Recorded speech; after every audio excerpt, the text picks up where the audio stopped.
Sir, yesterday many members raised an important issue regarding HRD ministry, and therefore I need to explain the facts. What? On IIIT Amethi, members raised it, but that time I was not here. I would have responded immediately. But let me put the record straight. IIIT Amethi was sanctioned by ministry's order in 2005, and from 2005 and 6 the courses started there. It was off campus legally of Allahabad, but law doesn't permit off campus of IIIT. But even after that, the issue was that students, after coming there, found that there was only one faculty appointed permanently who was staying in Amethi on campus, and other faculties used to come, one faculty each day used to come from Allahabad to teach all the subjects and go back to Allahabad. So every day there used to be only one faculty, and so students were very upset, and students demanded that this is not why we selected this IIIT. We want all faculties, but I could not find out from the files why faculties were not provided. But now the issue is, therefore the students were agitating and demanding that they should be transferred to IIIT Allahabad. So the HRD minister appointed a committee under director of Kanpur IIT. They talked to all the students and then came up with the solution that they should be transferred to IIIT because there is no legal provision of off campus. That is also, it is not a legal arrangement, and therefore they should be transferred. So they transferred. And when on 29th July, when the Allahabad faculty went there, all the students get out that you are promising to shift us, but you are not shifting. And therefore, the shifting has happened.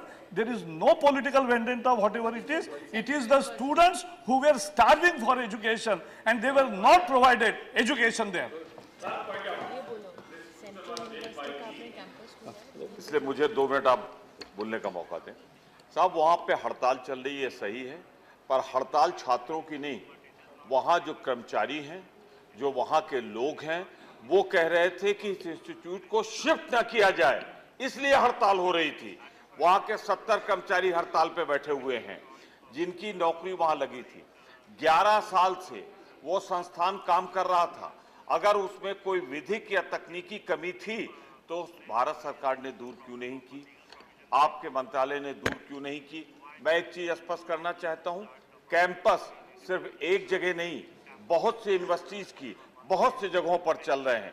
अगर उसमें तो कोई तकनीकी कमी थी तो 2 साल लगा आपको ये निर्णय लेने में कि वो कानूनी है या गैर कानूनी है। मैं सिर्फ ये कहना चाहता हूं कि मौजूदा सरकार जानबूझकर श्री राहुल गांधी और श्रीमती सोनिया गांधी के क्षेत्र से सिर्फ IIIT एक संस्थान नहीं है।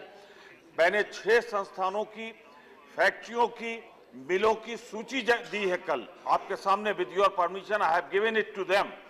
दे आर शिफ्टिंग देम। ये जानबूझकर राजनीतिक विद्वेष के कारण श्रीमती सोनिया गांधी और श्री राहुल गांधी के क्षेत्र में यही नहीं किया जा रहा है, बल्कि उन सारे संस्थानों को जिनके साथ पंडित जवाहरलाल नेहरू, महात्मा गांधी, राजीव गांधी का नाम जुड़ा हुआ है, जब से एनडीए की सरकार आई है, ये खत्म करना चाहती है। मैं स्पष्ट करना चाहता हूं, ये बताएं क्या वहां पे सरकारी कर्मचारियों की हड़ताल चल रही है या नहीं चल रही है अमेठी में? मैं खुद गया था 3 दिन पहले, मैं उन कर्मचारियों से मिलकर आया हूँ। उल्टी सूचना दी जा रही है, कहना चाहता हूँ चाहे सच नहीं है।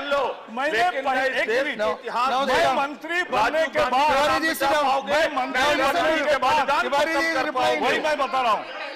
देखो Tiwari ji, no listen, doctor Baba Saheb Bhimrao Ambedkar ji university Lucknow, इसका एक general college, arts commerce science वाला एक कॉलेज इसी कैंपस में शुरू हो रहा है। इसलिए जो कर्मचारियों का मुद्दा है वो नहीं है, क्योंकि उनको अकोमोडेट किया जाएगा। और ये अमेठी के स्टूडेंट्स को फायदा होगा, क्योंकि IIIT अमेठी में केवल एक आध दूसरे अमेठी के स्टूडेंट होते थे, और बाकी अभी अमेठी के स्टूडेंट्स को सभी को कॉलेज में मिलेगा, वहां स्किल डेवलपमेंट सेंटर भी शुरू कर रहे हैं। और ये जो आरोप है ये सच इसलिए नहीं है क्योंकि मैंने मंत्री बनने के बाद जो पहले कुछ सैंक्शंस किए केवी, वो रायबरेली को भी केवी दिया है। तो ये कहना गलत है कि कोई पॉलिटिकल दृष्टि से उल्टा कर रहे हैं, ये नहीं। हम मेरिट से काम करते हैं और मेरिट से करते रहेंगे।